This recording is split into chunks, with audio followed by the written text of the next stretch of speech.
We are live. It is October 9th, 2025. It's 12:01 p.m. We know where we are. Do you know where you are? Anyway, we're so grateful that you might be tuning in today and have some different things to talk about and discuss. We hope that you will get our phone number ready and call in and make comments because there's some things to discuss. Our phone number is 220-222-4686. And we would love to hear from you and anything that you want to talk about. You are going to notice that this, if you can't tell, is Shawn, and this is Delaney. And we're missing the rugged, strong voice of one Grady. Well, we might as well just bring this up. Grady's probably listening, but, it's tough to be in ministry. Bottom line with me, it's tough to because I do things a certain way and I have my ideas of things and I am philosophically based and all sorts of approaches I've been working on for a long time. And every now and then over the course of ministry, there's tough spots between people. Mm-hmm. And we ran into a tough spot on Sunday. In a leadership meeting, Grady was present. First of all, he has COVID, I think, and he's not feeling well. And I think that contributed to things too. But for the past, 4, 5, 6 months, we've pulled back from talking every day during the week, and we've pulled back from talking exclusively about the Bible. And the reason for that is that I have grown obviously tired of talking about eschatology, and I've got the things I think down, and we're moving forward. Well, Grady's specialty, and it's an immense specialty, it's a fantastic gift, is the Bible. Mm-hmm. And so I think he sensed me becoming disinterested, and then I started talking about philosophically making a leap of faith in our Sunday teachings, and he and I had a difference of opinion on that. And we talked about it 2 or 3 times, and each time he gave me his thoughts and I gave him mine, and we could never really come to an agreement. And then on Sunday in our leadership meeting, Delaney was there.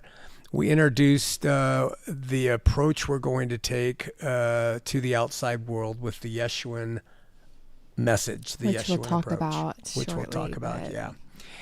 So, and that, we'll talk about that in a second. Mm-hmm. But in that meeting, Grady audibly talked in a way that none of us have ever heard him speak. And it was how would you describe it? It was a tone. At least very unpleased. Yeah. If at most, maybe a little antagonistic.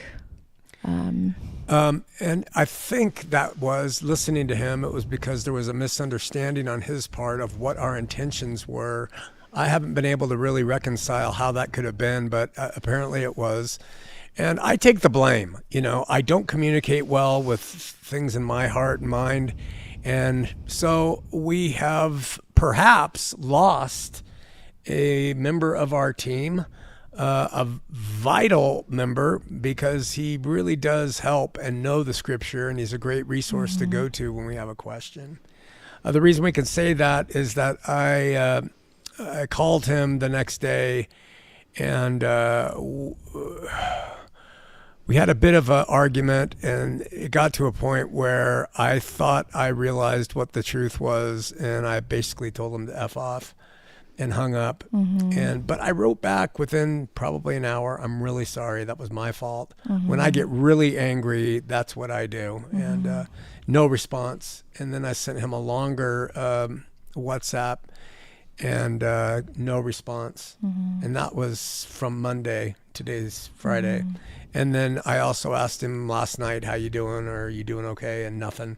So he's gone radio silence. And that is something that our brother has never done. Mm-hmm. He has always been in constant, and I'm not kidding you, constant communication. So Pray for Grady, pray for his health, pray for his family. Could be some kind of blockage of the internet and they can't communicate. I don't know.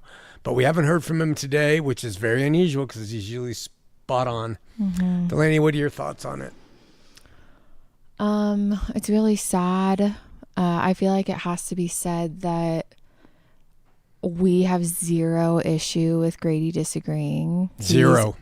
And we made that really clear. There was four other people present at the leadership meeting that witnessed us work through the discussion and actually come to an agreement. So the fact that it continued in a fight is curious to me, because it seemed like Grady agreed at the end of it. But the consistent thing about this ministry is that you say you're difficult, but it's really that people come to a point where they have some sort of issue and we have no problem and we work with them on it, but they have a problem and they don't want to be a part anymore. So Grady's always welcome. I hope that's clear to him. I think you've said that in a text to him as well.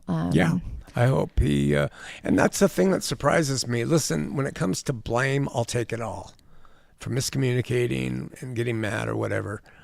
But in context of our relationship for the past few years, 2.5 years, however long it's been, I have not gone a day when we haven't talked where he hasn't said, brother, I love you. There's nothing you can say or do that will cause that to change. Mm-hmm. We're brothers, forever.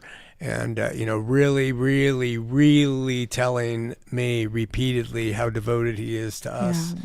And this shocks me. I am absolutely shocked. Me too. It was, we're speaking about like a week later, or 5 days later, but I've been in pure shock. Yeah. Like the meeting was shocking. There was zero anticipation of this.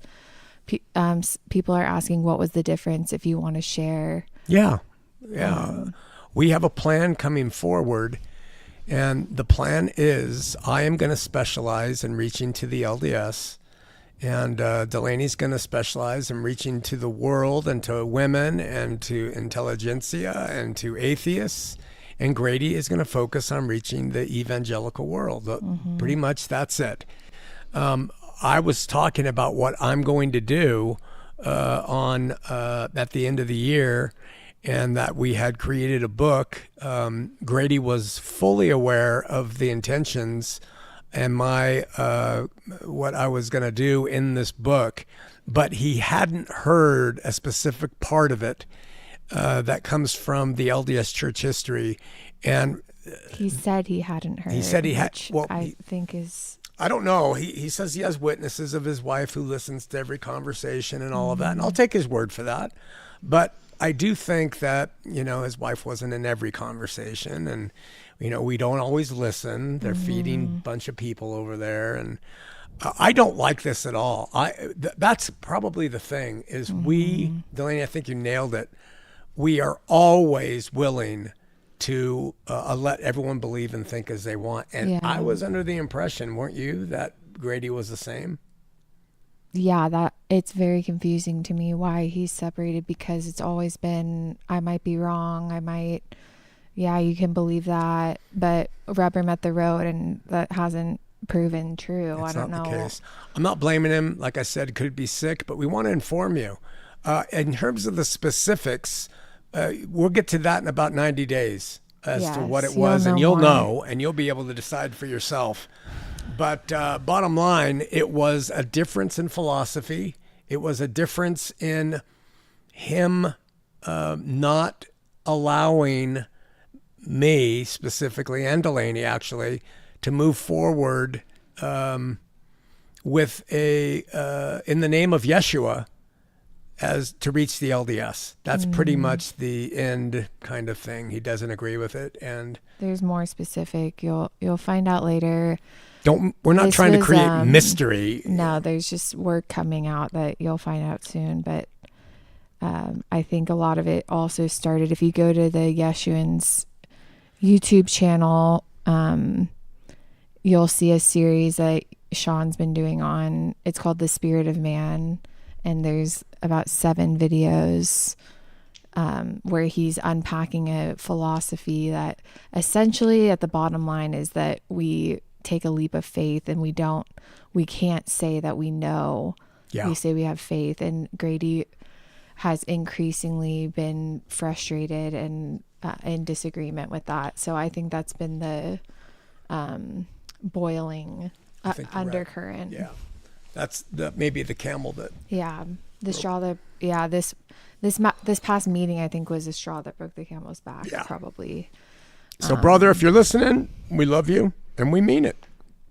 And you are welcome to disagree and to participate and to do everything that we thought you were going to be doing. But if that's not the case, God bless you, and on we go. I don't know if we'll ever hear from Grady again. Yeah, I'm still like in disbelief. I don't understand how this is happening, but is that too vague for you guys who are asking?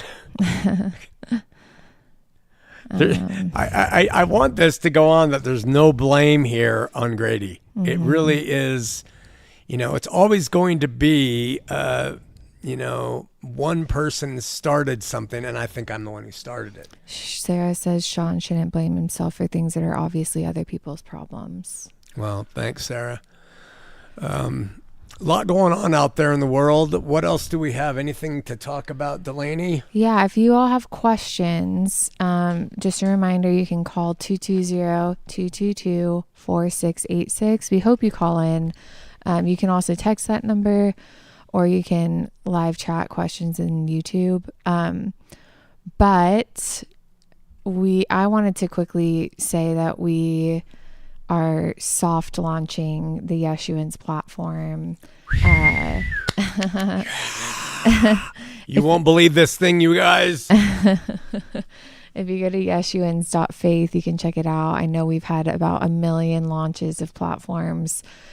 This I think might be the last one. At least it's beta test version of it. But simply put, that app on your device. In the past, all you could do was cult, and we had to work through this stuff. Yes, cult. Now you have access to everybody's everything. Yes. Everything. Courses, books, Sarah's Check My Church content, Danny's Talking to Mormons content, Heart of the Matter, the AI bot, forums, Grady's content, at least for right now, unless he wants it taken off. That may not last.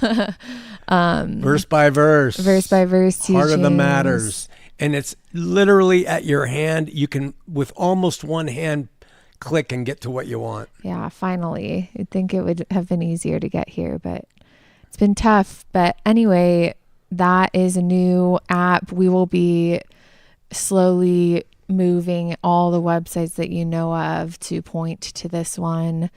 And yeah, we hope you check it out. Everything is free. Anyone's willing to join. So, anyone's welcome to join. I mean, yeah. Okay. I'm going to look at some questions we got this week. Okay. Let's start with some that I got too in my email.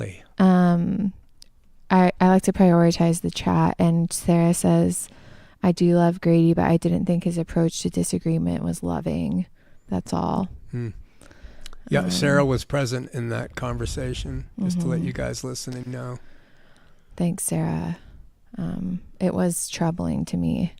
I didn't get it, but okay, Galatians.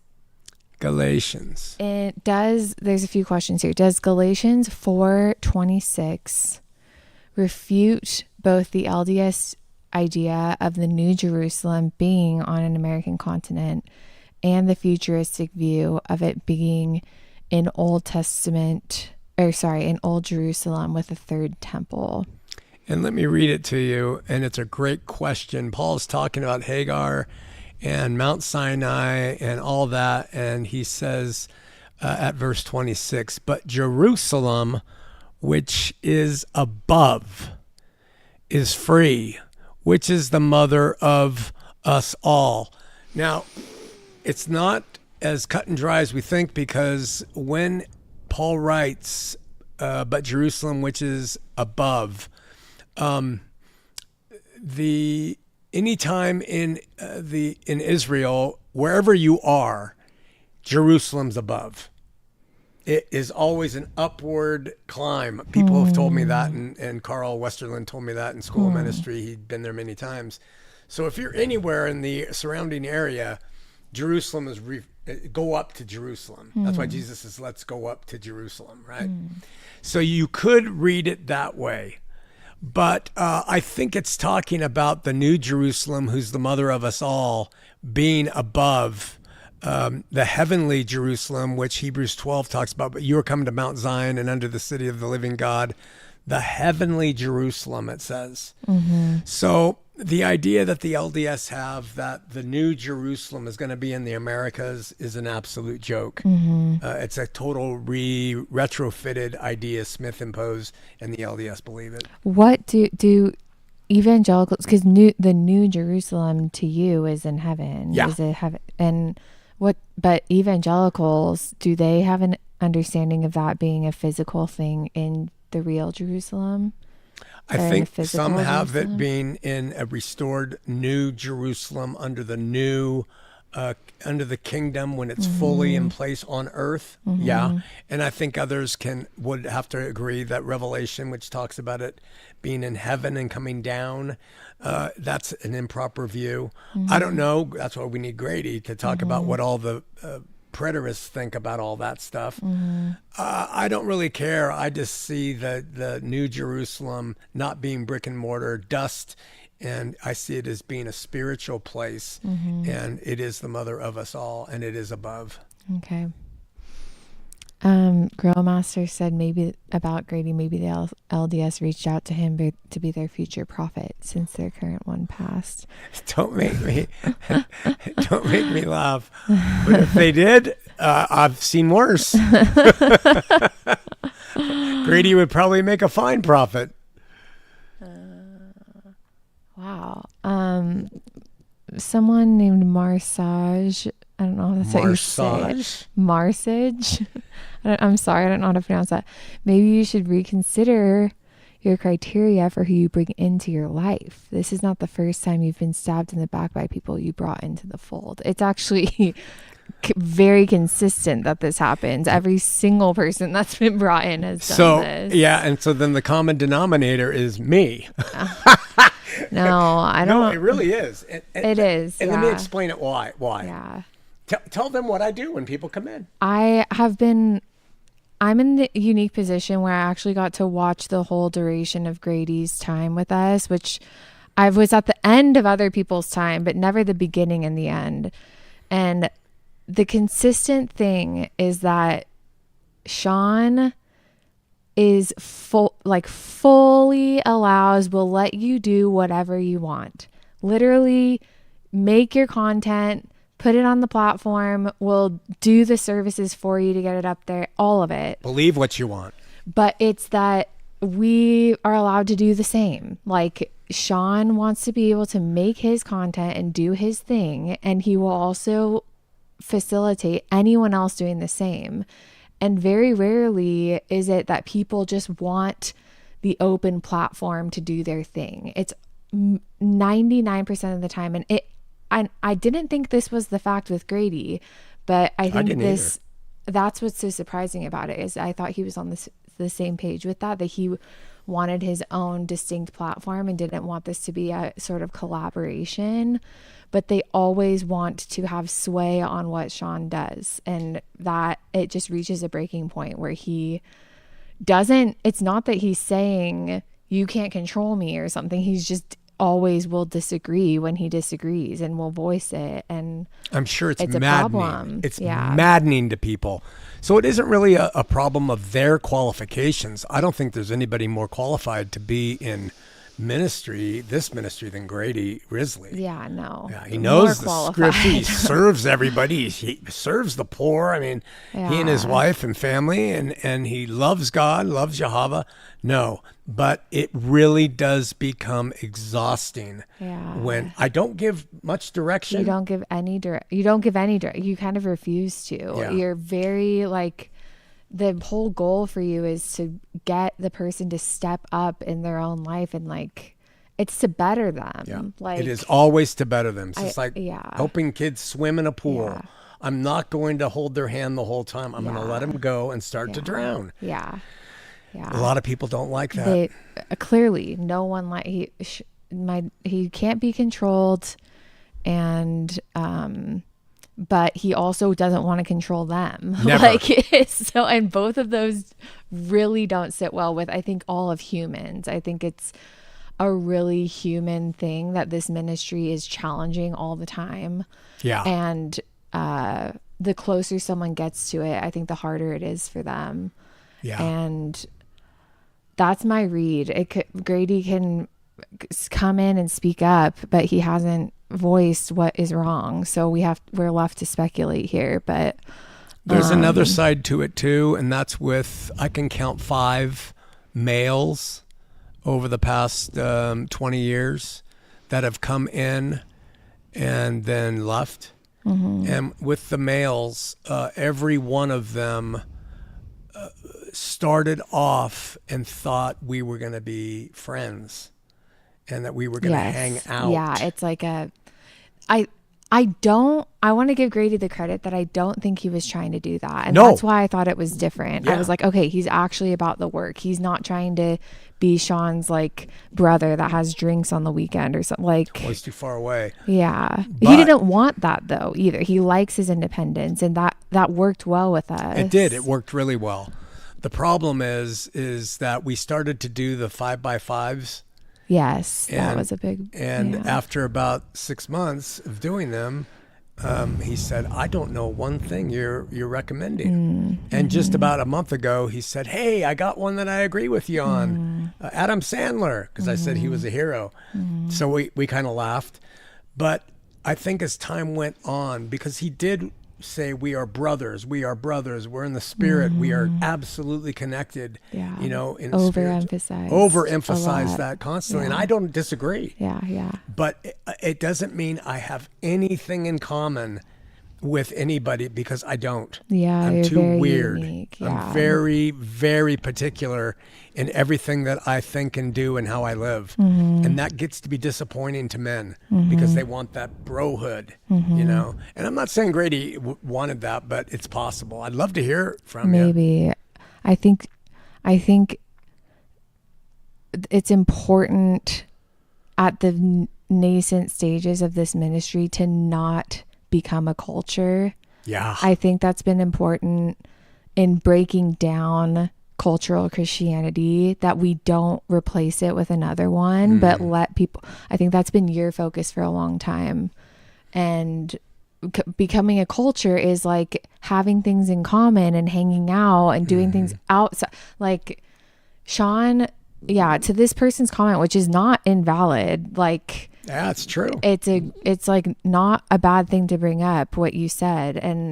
But I think the thing is that the only thing that Shawn has in common with anyone in the ministry literally is the faith. Yeah. Like there's not been one person that comes in and has like the same taste, the same interest, nothing. And I think that's intentional. It is. And it just reaches a breaking point with most people. Okay.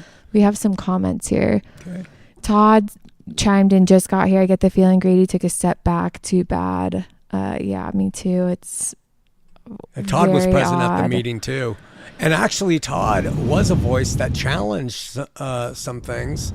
Todd is a voice that does that. So is Sarah. So is Claire. Actually, everyone will challenge. Yeah, of course. They should. The spirit of it was so different with Grady. And I'm trying to think that maybe he was just sick. So, and maybe he's currently just sick, but he's never not answered a message, and it's been a week. Yeah. Sarah says, not speaking of Grady specifically, but maybe Shawn's hands off and libertarian allowance. of letting people do whatever they want attracts people who think they can control Shawn. And that is, I think that is actually the most spot on. I think that is really, really insightful. It like they have draws no people to idea. think, yeah. And it's a really long game. It takes years, and they try and try and try and try. And my dad just doesn't, he just does his thing. He doesn't say, you're not going to control. He doesn't like call it out necessarily right at the start. He just like, you just live. But then there's a moment where that is the pattern. There's a moment where it has to be spoken. Like, I'm a person and I'm going to do what I do, and they don't like it. We had a really good, faithful friend. And by the way, I am heartbroken. Grady, I've told my family as of yesterday, I love Grady, and and Delaney's sad too. He's a really, really good man. Yeah. But we had a guy who was with friend. us. He's been the closest friend than anyone, really. Yeah. Like, if there has been a cultural friend, it's been Grady. It has, yeah. But I was going to say, we had a guy who really literally supported us, and he contributed financially to us. And it got to the point where I'd have to say, I don't go to sporting events.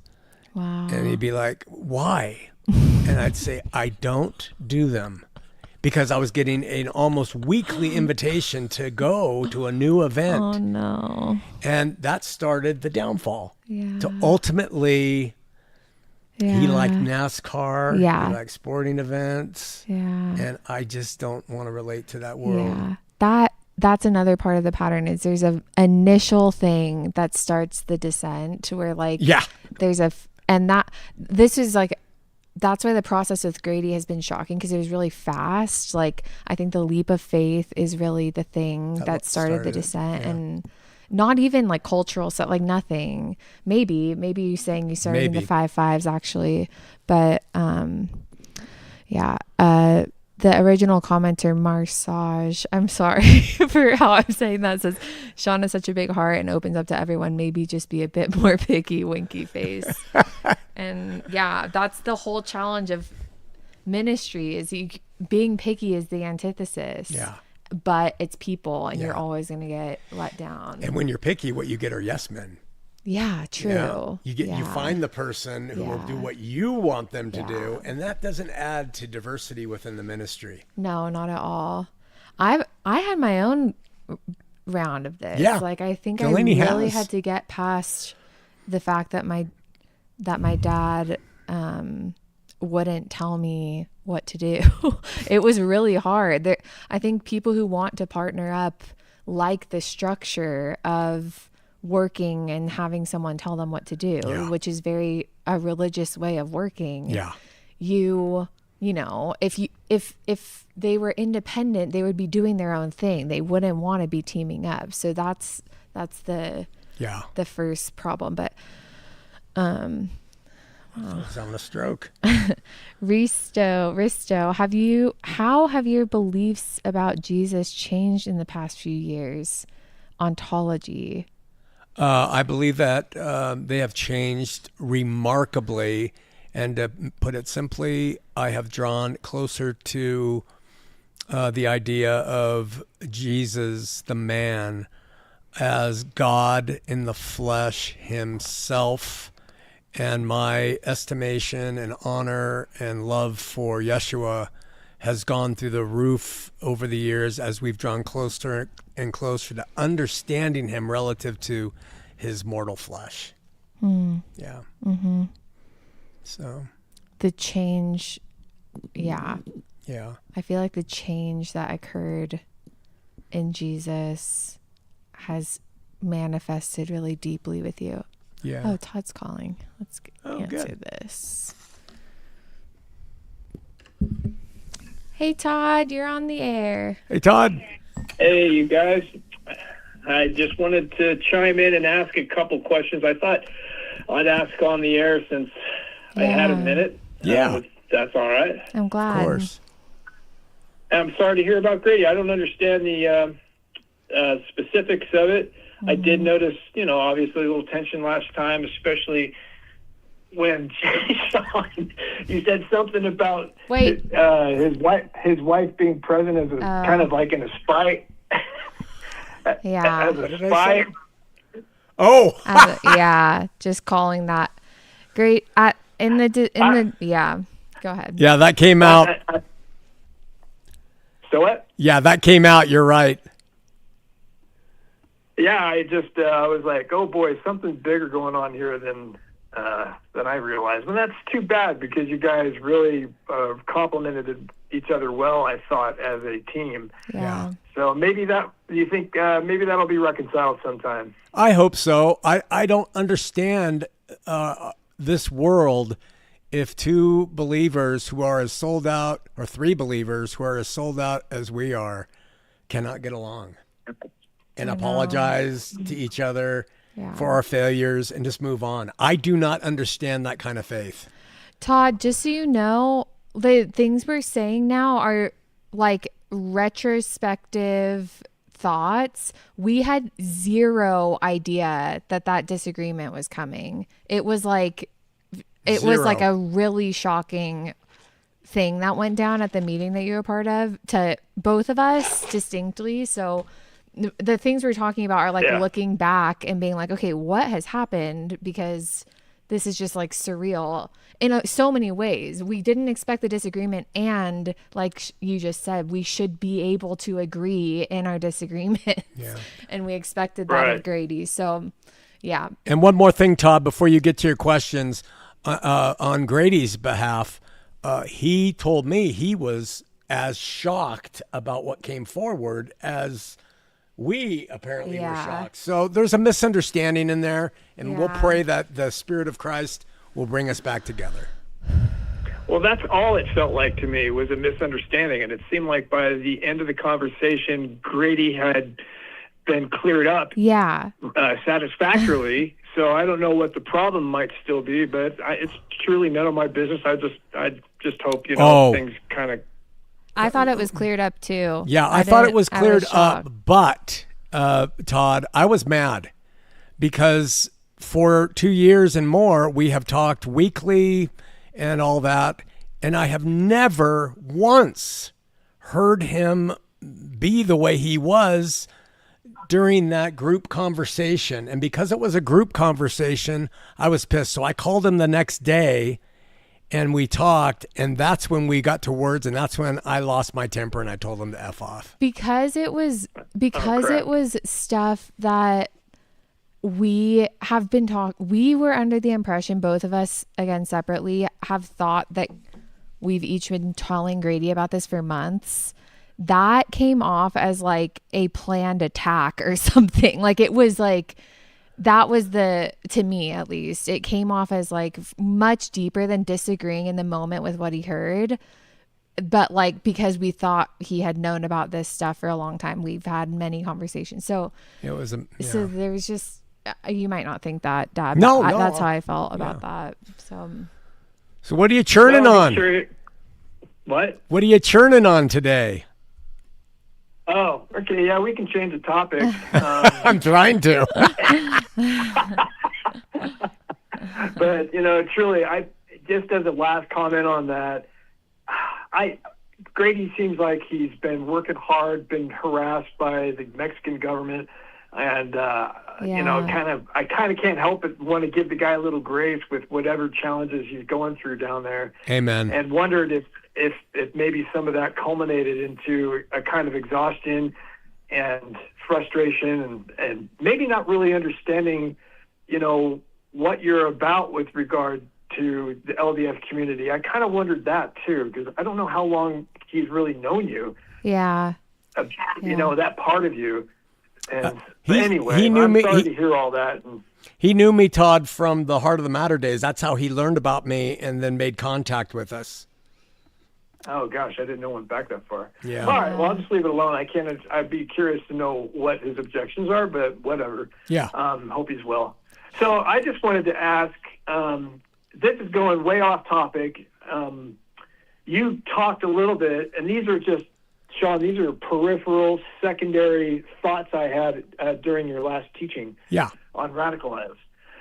And I just want to understand you about debates. I want to say about debates that I agree with you. Most of them are they are trying to win, and it's the heart of these things are typically kind of ugly.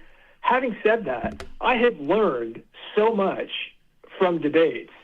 I've learned, like Don Preston, his knowledge base on the Old Testament, even if you think he might be off on some of it, which is fine or whatever, is remarkable, and I've learned a good deal from him. And James White and his sidekick Durbin, and Dr. Leighton Flowers, and Mike Winger, who really doesn't debate much. And there's several other names, William Lane Craig and stuff. Some of those guys' debates have really opened my eyes and given me an understanding about Arminianism, Provisionism, Calvinism, and all the rest. So I guess, don't you think there's some value to it then because of that? And I just trying to understand where you're at with that. It's a good point. I'm not saying they're entirely void of value, but you have to be a pretty mature human being to not get caught up in the one side's better than another. You happen to be a person like that, so you can hear all the information and make a pretty reasonable assessment of who did better.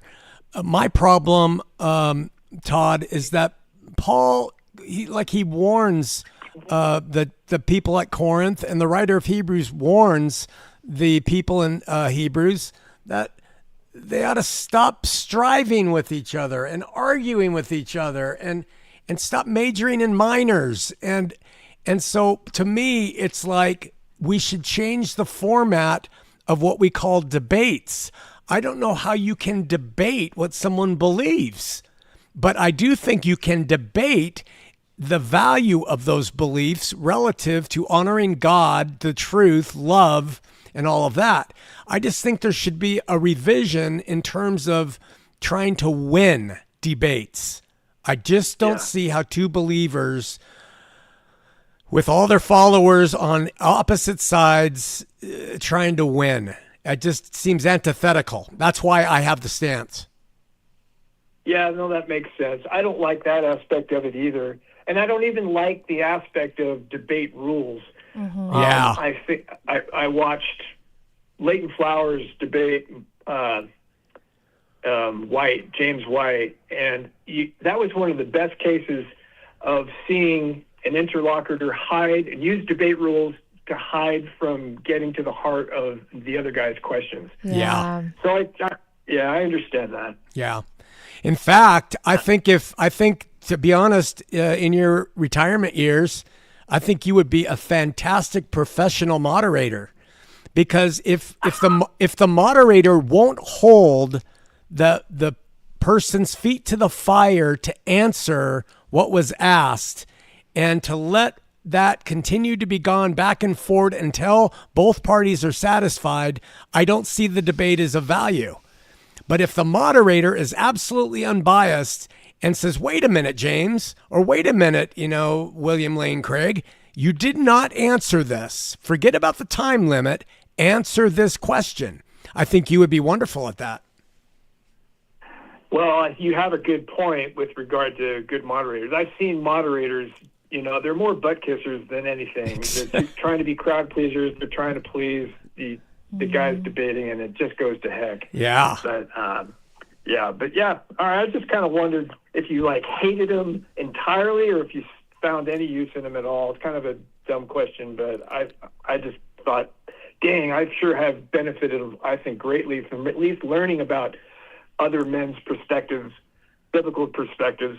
Well, I appreciate and I respect your opinion. I mean, it should be, because obviously they do something, Yeah, but you're right. They probably create a lot of division. Let me ask you about teleological thinking. Yeah. Sometimes I kind of feel like there's you can't get away from teleological thinking when you're reasoning or trying to act deontologically. I think you used a plane analogy the other day on your teaching, where a guy is unruly and he needs to get kicked off, I know it's another small, stupid point. I hate to waste airtime with it, but isn't the pilot who kicks a guy off the plane, you said he's acting teleologically, but really he's kicking the guy off so he doesn't cause any more harm to himself or others, and that would be an act of love. I was just trying to understand, the clear distinction between deontological and teleological motives. Oh, Are they truly mutually exclusive? No, there's a great deal of gray matter between them, and they overlap on each other, and it makes it really difficult. But I think I can help make a little bit more clear in terms of my point, is that the pilot of the plane with the unruly passenger acting teleologically for the betterment of the company and the safety of the other passengers, he isn't acting deontologically toward the love Christ demanded. Because the love Christ demanded is patient, it's long-suffering, it's kind. It's all of those things that the pilot is not privy to follow in the position of piloting that plane. So when I talk about deontological ethics in the Christian faith, I'm talking about the duty to love as Christ loved. And that is not possible in this world relative to groups and organizations and corporations. Does that make sense? It does.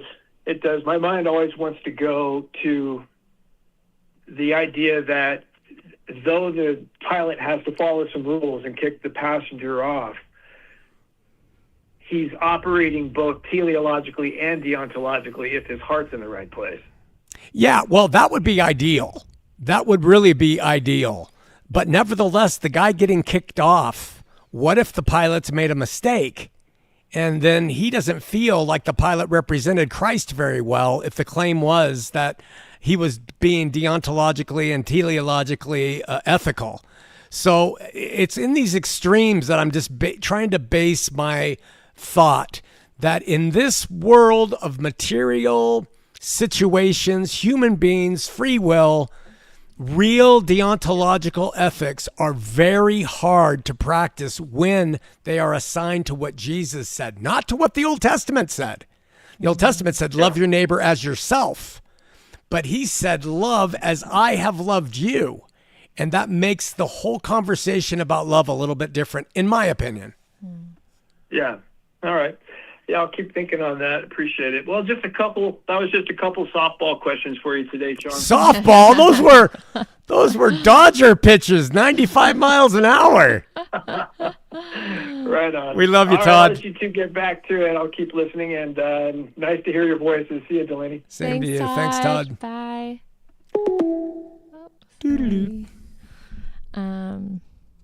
I feel like the main problem with the topic of debate is that that debate is at a point now where people are not going into it with the heart that you want to have discussions with, which is literal, like learning from each other discussion. Debates are the opposite. It's not to learn, it's to win. Yeah. It helps someone like Todd, the listener, maybe learn, but I think you're trying to engage in a conversation with a person where between you two you're trying to learn. What do you say? Yes, I agree with you. And because if that is the basis, the audience will learn. They'll learn the most important thing. It's not who's smarter or right. It's love. The facts in the context of loving each other, which are much more effective. Because we've always said, it doesn't matter. You can run a ministry, for instance. And if the love is not there, what good is it? Yeah. So we have in our case, we run some kind of technologically advanced thing and it falls apart while we're on air. It is so easy for us to get mad at the operator and to say, why did you push that? Why didn't you push? And we've always said, no, the people come first, not the program. Yeah. And because if you can't do that in Christian ministry, if you run things like Iron Fist, then come on, man. What's the point? Which goes to the teleology, deontology point, which is really hard. Also, I feel like the pilot of that plane, if he was working as Christ loved, would like stop the plane and talk to that guy and like take a bunch of time with him. Right, and you can't do that in an airline. Yeah, but I think Todd, maybe I misheard, but I feel like he was trying to make the argument that the thing that the pilot did was loving in the way that Christ would love. It was loving in some way, maybe to not harm other people, but I think Christ would literally stop everything and like help that one person for a long time. And I agree with what Christ taught, to do it that way. Yeah. The problem is if possible. the whole world Yeah. did that, we would We have would not everybody do pulling to the anything. side of the road talking to Yeah. bus drivers. Like you can't function the way Christ did today. It's No. not, and so you're really stuck. Yeah. So, but in the faith, we should be able to. well, it's hard. It is hard. Getting a ministry built teleologically is extremely hard when you're trying to work deontologically. Yes. Like, and that's where things like this with Grady, for instance, are really hard because it's like teleologically he should be apart no matter what, or I don't know how to phrase it, but like this shouldn't have happened, and I don't think he would have done it, but it's because we're working deontologically that he wants to split, and I don't blame him. Like if he really feels the disagreements, he does. Yeah. And we love him So in deeply, the face of yeah. that. Yeah. All the grace to Grady. Todd mentioned that. I really, really hope he comes back. Yeah, like, me too. We need him. I'm sure there was a great misunderstanding that happened here. And Todd wasn't listening at the beginning because he said he just tuned in. But I have reached out to Grady 3 times over WhatsApp. And in the past, you did not go more than 4 hours and not get a response. Usually it's immediate. And I've gotten no response since Monday on any of them. And that's with apologies for telling them to F off, etc. So maybe he's actually in a weird coincidental... Like a something's hospital. wrong. Yeah. Yeah, he which could would be. horrible. And I'm going to feel terrible So, even more. All right. Yeah. Risto on that Jesus question said that Jesus is the Father in flesh. Oh, no. Yeah. No. Make that clarification. But the fullness of God was in him. So if the fullness of God was in him and God is the Father, then I don't know I'm not sure how to tease that apart.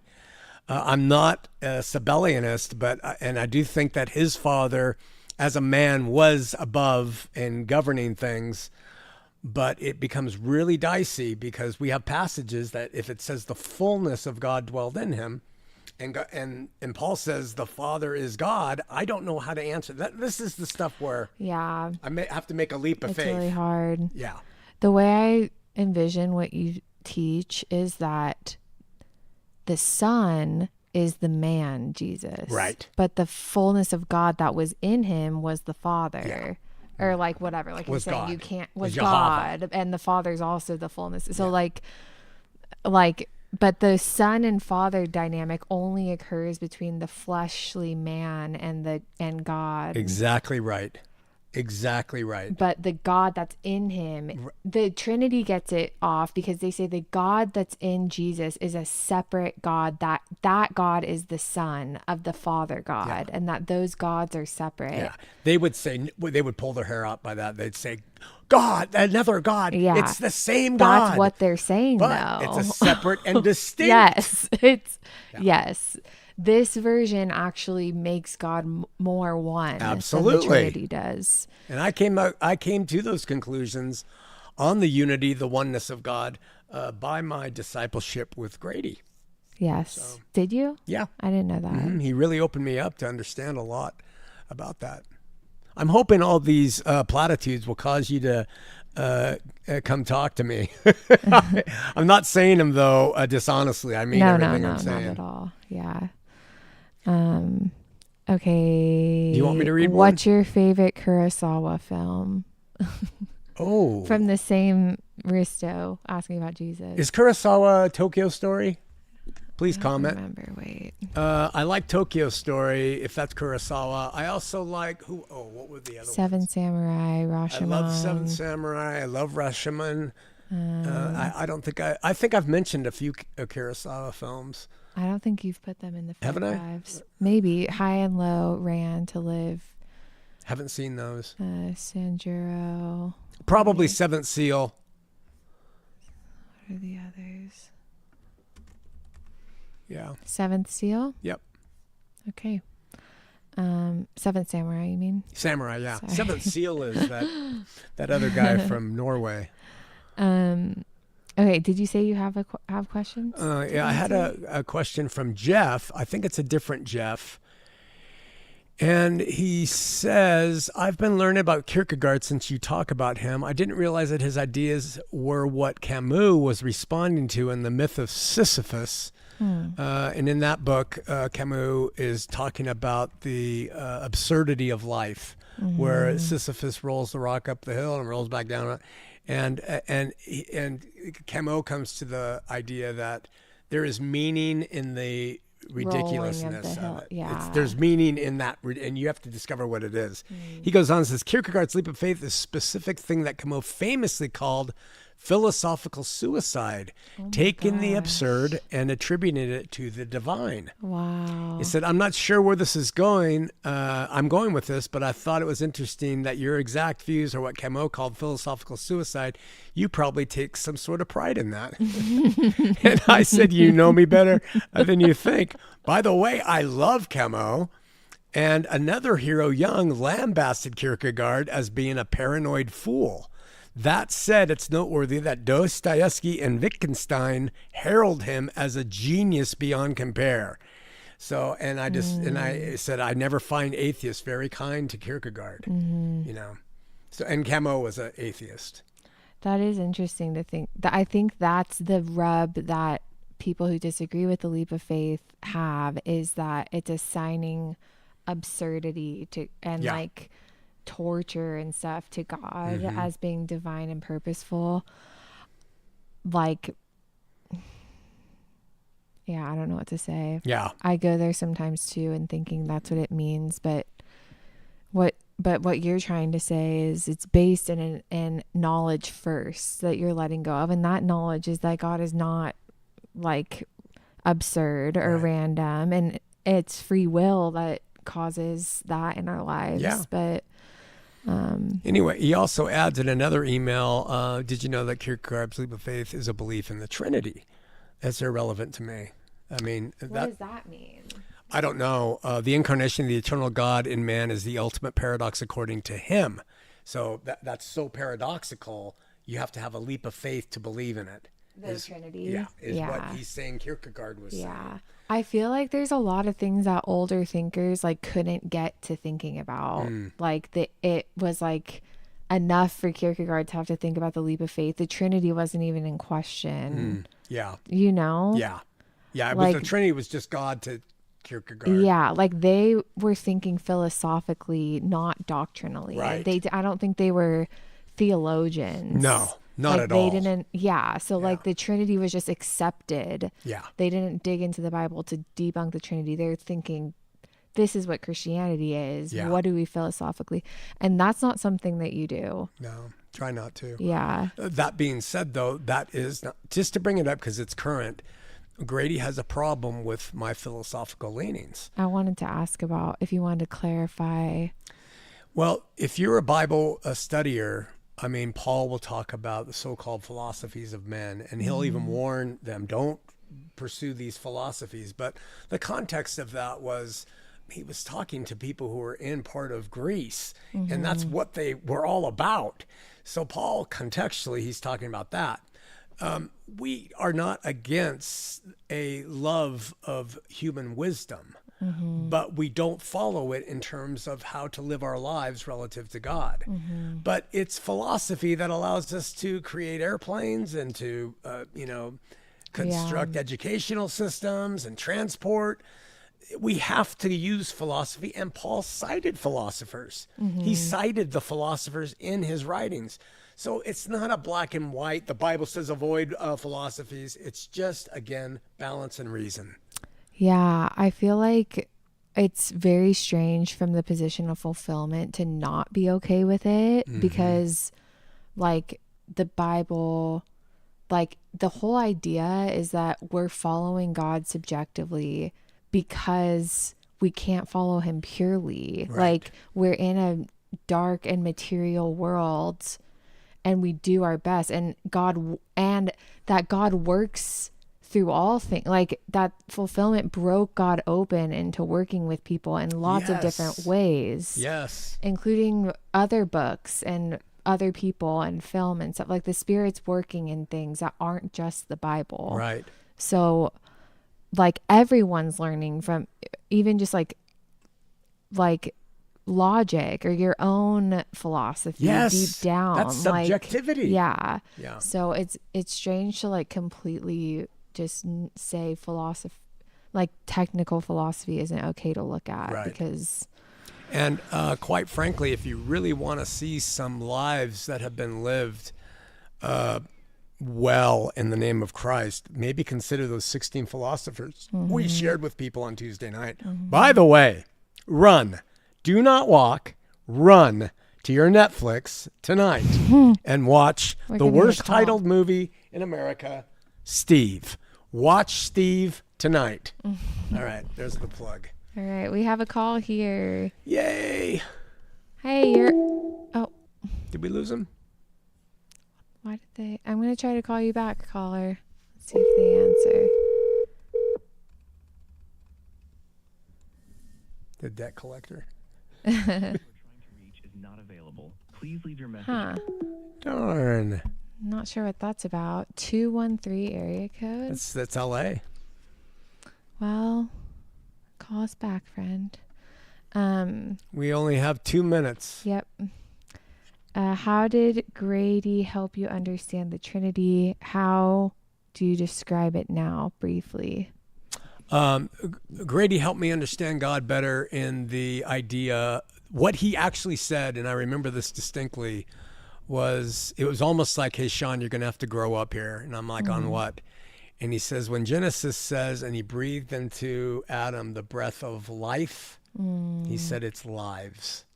That's crazy. And when he said that opened us up to a discussion about the oneness of God. And that's when I then said, we might be able to liken the Father to red, the Son to yellow, and together they make one perfect orange that are mixed perfectly and without distinction, and that they are masculine red and they are feminine yellow, and that makes the one perfect God. And Grady tended to agree with that analysis, and it just opened us up the conversation. And then it helped me start to see biblical descriptions of the Trinity that people use for the Trinity a little bit clearer. So I'm in debt to him for that and many other views. Yeah, definitely. You were critical of the Trinity before. Oh yeah. It's that what the makeup of God actually was still a little unclear. Yeah. In terms of the Trinity itself, I don't know Grady and I ever really had a conversation, because we both would referentially say it's just ridiculous what they're trying to say. Yeah. And he was on that page along with me and others. Okay, we have 1 minute. Do you have any Final thought? Final thoughts. I want everybody to know that we are trying to love well, and we're trying to walk in the faith, and we're trying, like everybody else who has a heart for God is trying to. And I'm asking Grady and Cheryl over the air to forgive me. Please forgive me for dropping the F-bomb on you. I'd never done that before to Grady. And to forgive my anger. I think there was a misunderstanding, so I'm not going to apologize for that misunderstanding, but just my response to it the next day. And we invite you to come back because you're a gift to people, and we do have a platform that's a little bit bigger than yours, and we can reach more people with your skill. Combined, especially if we join forces. Yeah. So, I hope you come back, Grady. And I also hope you're okay. I hope this is not out of being not okay in any way. Yeah, I agree. And everybody else, we love you. Keep searching. Test all things. Hold fast to what is good. And if you have to choose faith and love. All right. See you all next week. Love you guys. Love Bye-bye. ya.